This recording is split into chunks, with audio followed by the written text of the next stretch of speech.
एक बार भगवान बुद्ध एक गांव में उपदेश दे रहे थे। उस गांव का एक धनी व्यक्ति बुद्ध के उपदेश सुनने आया। उपदेश सुनकर उसके मन में एक प्रश्न पूछने की जिज्ञासा हुई, परंतु सबके बीच में प्रश्न पूछने में उसे कुछ संकोच हुआ, क्योंकि उस गांव में उसकी बहुत प्रतिष्ठा थी और प्रश्न ऐसा था कि उसकी प्रतिष्ठा दांव पर लग जाती। इसलिए वह सबके जाने का इंतजार करने लगा। जब सब लोग चले गए तब वह उठकर बुद्ध के पास आया और अपने दोनों हाथ जोड़कर बुद्ध से कहने लगा, प्रभु, मेरे पास सब कुछ है, धन, दौलत, पद, प्रतिष्ठा, ऐश्वर्य, किसी चीज की कोई कमी नहीं है, परंतु मैं खुश नहीं हूँ। हमेशा खुश रहने का राज क्या है? मैं जानना चाहता हूँ कि हम हमेशा खुश कैसे रहें। ऐसी ही ज्ञान भरी कहानियाँ सुनने के लिए हमारे इस चैनल को सब्सक्राइब जरूर करें और वीडियो को लाइक करना ना भूलें।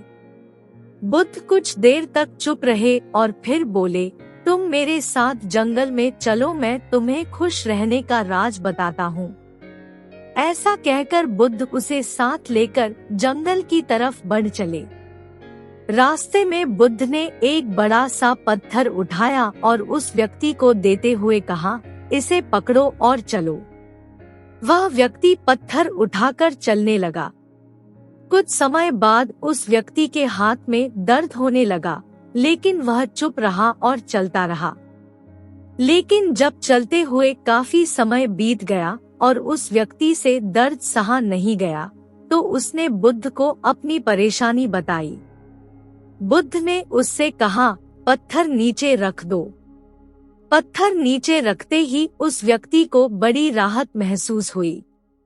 तभी बुद्ध ने समझाया, यही खुश रहने का राज है। उस व्यक्ति ने कहा, भगवान में कुछ समझा नहीं।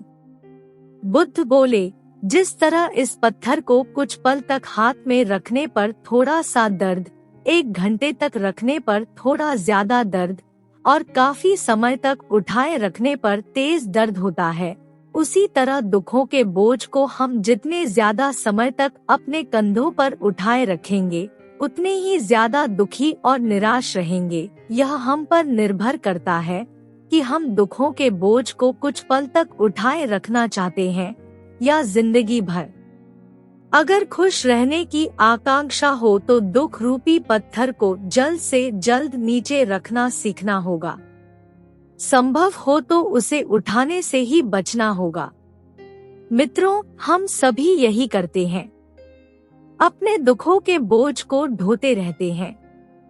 मैंने अपने जीवन में कई लोगों को कहते सुना है, उसने मेरा इतना अपमान किया कि मैं जिंदगी भर नहीं भूल सकता। वास्तव में अगर आप उसे नहीं भूलते हैं तो आप अपने आप को ही कष्ट दे रहे हैं। दुखों से मुक्ति तभी संभव है जब हम दुख के बोझ को अपने मन से जल्द निकाल दे और इच्छाओं से रहित होकर या जो है उसमें संतोष कर प्रसन्न रहें। याद रखिए, प्रत्येक क्षण अपने आप में नया है और जो क्षण बीत चुका है उसकी कड़वी यादों को मन में संजोकर रखने से बेहतर है कि हम अपने वर्तमान क्षण का पूर्ण रूप से आनंद उठाएं। इसलिए खुश रहिए, प्रसन्न रहिए।